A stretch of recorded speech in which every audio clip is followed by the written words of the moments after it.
Hello friends, welcome to my channel N journey. என்னோட பேர் பிரசாந்தி. என்னோடய சேனலை இப்போ தான் நீங்கள் ஃபஸ்ட் டைம் பார்க்குறீங்கன்னா மறக்காமல் சப்ஸ்கிரைப் பண்ணிவிட்டு பாருங்கள். வாங்க வீடியோக்குள்ளே போகலாம். இது ஒன்றும் ரீசெண்டாக எடுத்த வீடியோலாம் கிடையாது. இது ஆக்சுவலாக February 7 எடுத்த வீடியோ. நான் எடிட் பண்ணி கூட வச்சிட்டேன். ஆனால் வாய்ஸ் ஓவர் கொடுக்கறதுக்கு தான் இவ்வளோ நாள் ஆகிடுச்சு. அதுக்கு ரீசன் என்னென்னா, என்னோடய க்ளோஸ் சர்க்கிள் இருக்கிறவங்க யாராவது எதாவது சொல்லிவிடுவாங்களோன்ட்டு, சொல்கிறாங்களோ இல்லையோ ஆனால் சொல்லிவிடுவாங்களோன்னு எனக்கு ஒரு தயக்கம் இருக்கும். அதனாலே நிறைய வீடியோஸ் இந்த மாதிரி நான் போஸ்ட் பண்ணாமல் விட்டேன். சரி, எனக்கு இப்போ ஃபோன் ஸ்டோரேஜ் தேவைப்படுது. அது மட்டும் இல்லாமல் எடுத்த வீடியோஸ்லாம் போஸ்ட் பண்ணாமல் இருக்கமேனு எனக்குள்ளே ஒரு ஸ்ட்ரெஸ் இருக்குது. இது ஸ்டோரேஜும் எனக்கு ஃபுல்லாகுது, ஸ்ட்ரெஸ்ஸும் அதிகமாகிறதுனால சரி ஆனதாகட்டும் அப்படின்னு சொல்லிட்டு எடிட் பண்ணி போட்டுடலான்னு இந்த வீடியோலேருந்து ஆரம்பிச்சிருக்கேன். இது ஒரு சாட்டர்டே ஸ்லோ பீஸ்ஃபுல் ஈவினிங் தான். நான் ரொம்ப லேட்டாக தான் போய் குளிச்சுட்டு அப்படியே நிதானமாக வந்தேன். சரி சாமி கும்பிடணுன்னு தோணுச்சு, அதையும் கும்பிட்டுட்டு டீ குடிக்கலான்னு போனேன். பட் எனக்கு வெளியே போனால் கொஞ்சம் நல்லாயிருக்கும், வெளியே போய் ஒரு டீ குடிச்சிட்டு வந்தால் என்னன்னு தோணுச்சு. சரின்னு சொன்னேன். சரி போகலாம் அப்படின்னு என்னோடய ஹஸ்பண்டும் ஓகேன்னு சொல்லிட்டாரு. 2 பேருமே வீட்டில் இருக்கும்போது இந்த 3 பசங்களையுமே நாங்கள் திறந்து விட்ருவோம். ஏன்னா இவனுங்க பறந்தானுங்கன்னா இவனுக்கு கொஞ்சம் நல்லாயிருக்கும். க்ரைம் குட்டி அவனை பிடிச்சி தலைகீழ தொங்க விட்டாலும் பறக்க மாட்டான், தெரியும் ஆனால் பறக்க மாட்டான். அதனால் சரி ஒரு அரை மணி நேரம் அப்படியே அவனுங்களை வெளியே விட்டு பறக்க விட்டு நம்ம மேலெல்லாம் ஏறி விளையாடுவாங்க, என்னென்ன இம்சம் பண்ணணுமோ எல்லாம் பண்ணுவாங்க. அப்புறம் நம்ம வெளியே போகிறதுக்கும் வேலை இருக்குங்கிறதுனால பிடிச்சி உள்ளே விட்டாச்சு. இல்லைன்னா வீக்கெண்ட்ஸ்னால் ஒரு 2 hours 3 hours கூட வெளியே இருப்பாங்க. பேர்டு யார் வச்சுருந்தீங்க, அதே மாதிரி பெட்டாக வச்சுருந்தீங்க அப்படின்னா அதை உங்கள் வீட்டுக்குள்ளே ஃப்ளை பண்ண விடுங்க. ரொம்ப கேஜ்லேயே போட்டு அடைச்சி வச்சுருந்திங்கன்னா பாவம்.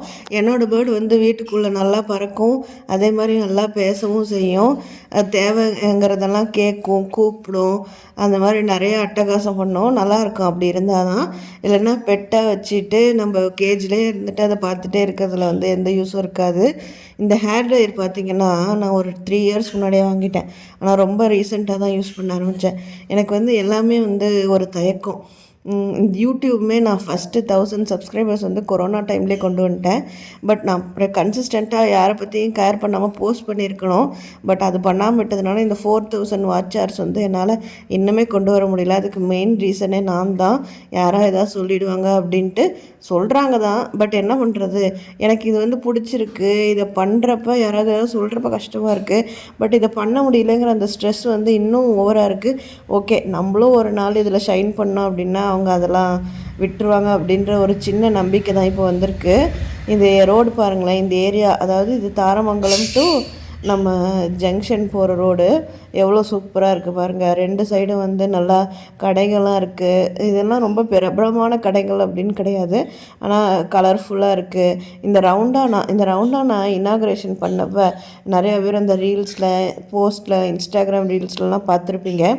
இது இந்த டிஎஸ்கே மகால்காரங்க தான் ஸ்பான்சர் போல் இருக்குது. இங்கே பாருங்களேன், அந்த லைட்ஸ் அந்த blue colour, green colour, red கலர்லாம் போட்டு ரொம்ப கலர்ஃபுல்லாக சூப்பராக இருக்குது. இதெல்லாம் பார்க்குறதுக்கு தாங்க. இதெல்லாம் நான் பார்த்தா கூட திரும்ப மறந்து போயிடுவேன். அதெல்லாம் பார்க்குறதுக்காகவே தான் வெளியே வருது. இந்த மாதிரி கலர்ஃபுல்லாக கண்ணு குளிர்ச்சியாக இருக்கணும்ன்ட்டு. ஆக்சுவலாக நான் டீ கடையில் டீ குடிக்க போயிட்டு அங்கே ஷூட் பண்ணுறதுக்கு நான் விட்டுட்டேன். ஏன்னா அங்கே ஒரு தெரிஞ்ச 2-3 பேரை பார்த்ததுனால நான் வீடியோ எடுக்கிறதுனால அவங்க எதாவது நினச்சிருவாங்களோ, இதே மாதிரி தான் எதாவது நினச்சிருவாங்களோ அப்படின்ட்டு அதை எடுக்கிறதுக்கு மறந்துட்டேன். 3 பிளான். ஃபஸ்ட்டு டீ குடிக்கணும், 2வது ஏடிஎம்மில் கொஞ்சம் காசு எடுக்கணும், 3வது நைட்டுக்கு ஏதாவது கொஞ்சம் டிஃபன் பத்தாமல் இருந்துச்சு வாங்கிட்டு போகணுங்கிறது தான் பிளானு. இது எங்கள் ஏரியாவில் ஓப்பன் பண்ணியிருக்கிற புது ஹோட்டலுங்க. அதனால் சரி இங்கே ட்ரை பண்ணி பார்க்கலான்னு போய் வெஜ்ஜு கொத்து பரோட்டா வாங்கிக்கிட்டது. அப்படியே வாசலில் என்ட்ரன்ஸ்லேயே பார்த்திங்கன்னா இது இருந்துச்சு, அதான் சேட் ஐட்டம்ஸு, சாண்ட்விச் அதெல்லாம் இருந்துச்சு. சரின்னு ஒரு க்ரில்டு சாண்ட்விட்சை சாப்பிட்டு தான் பார்ப்போம். எனக்கு சாண்ட்விச்னால் ரொம்ப பிடிக்கும், அதை சாப்பிட்டு தான் பார்ப்போன்ட்டு ஆக்சுவலாக இதை ஆர்டர் கொடுத்து இது கைக்கு வர சமயத்தில் தான் எனக்கு இந்த சாண்ட்விச் சாப்பிட்ணுன்னே தோணுச்சு. பார்த்துக்கோங்க, டீ எதிர்கடையில் தான் டீ குடித்தேன். பட் ஷூட் பண்ணல, அவங்க ஏதோ நினச்சிருவாங்களோ அப்படின்ட்டு இந்த அம்மன் பேக்கரி இருக்கு இல்லையா, அங்கே தான் டீ குடித்தேன். அடுத்தது காசு எடுக்க போனோம். காசு எடுக்க போன இடத்துல தான் ஞாபகமே வந்துச்சு நம்ம கார்டு எடுத்துகிட்டு வரல அப்படின்ட்டு. அவ்வளோதான், அந்த பிளான் ஃப்ளாப் ஆகிடுச்சா. சரி ரிட்டன் வீட்டுக்கு இதே வழியில் தான் போனோம். சரி எங்கேயோ இது புது கடையாக இருக்குது, இங்கேயே ட்ரை பண்ணிடுவோம் அப்படின்னு சொல்லிட்டு எனக்கு வெஜ் கொத்து பரோட்டா லக்ஷ்மி ஹோட்டல்ஸ் இருக்கு இல்லையா, அதில் ரொம்ப பிடிக்கும். சரி இங்கே எந்த அளவு இருக்குதுன்னு பார்க்கலான்னு தான் ட்ரை பண்ணது. பட் ரொம்ப சுமாராக தான் இருந்துச்சு, ஓஹோன்லாம் இல்லை. இந்த சாண்ட்விட்சே பார்த்திங்கன்னா ரொம்ப சப்பையாக இருந்துச்சு, அதே மாதிரி ரொம்ப சால்ட்டியாக வேறு இருந்துச்சு. அந்த சாஸ் தொட்டு சாப்பிட்டாலுமே அவ்வளோ நல்லா இல்லை.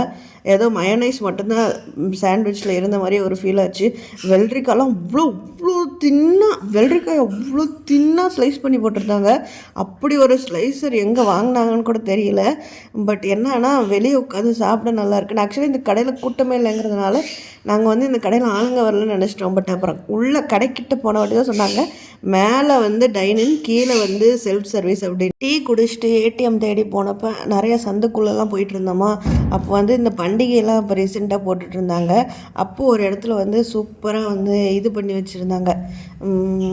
அந்த சாமி வந்து அலங்காரம் பண்ணி வச்சுருந்தாங்க. அந்த கிளிப் வந்து இது கூட அட்டாச் பண்ணுறேன். இது வந்து என்ன சாமின்னு என்னால் ரன்னிங்லேயே இருந்ததுனால கண்டுபிடிக்க முடியல. முருகன் தான் நினைக்கிறேன். ஓகே, வீடியோ பிடிச்சிருந்தா லைக் பண்ணி, ஷேர் பண்ணி, கமெண்ட் பண்ணி, சப்ஸ்கிரைப் பண்ணுங்கள். தேங்க்யூ, பாய்.